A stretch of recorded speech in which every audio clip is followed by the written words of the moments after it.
आपली उंची किती, समोरची उंची किती, विचार केला पाहिजे का नाही? माझ्या उंचीला काय करायचं तुला? लय अवघड होतंय. एका गाढवाने केले एका उंटिनीची प्यार. लक्षात घ्या, एका गाढवाने केले एका उंटिनीची प्यार. तिच्या चुंबन घेता घेता गाढव झाले हो बेकार. अशी दोघांची तुमची अवस्था होईल. हा, घोडा ती घोडाच आणि गाढव ती गाढवच. नको खोडी काढू.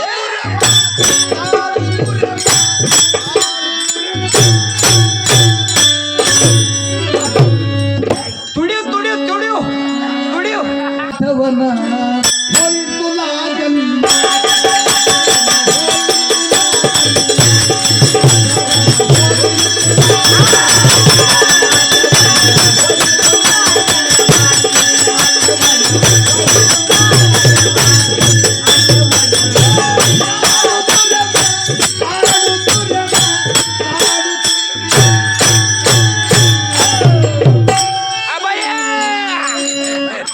आठवण आठवण अरे आठवण होईल तुला जन्म.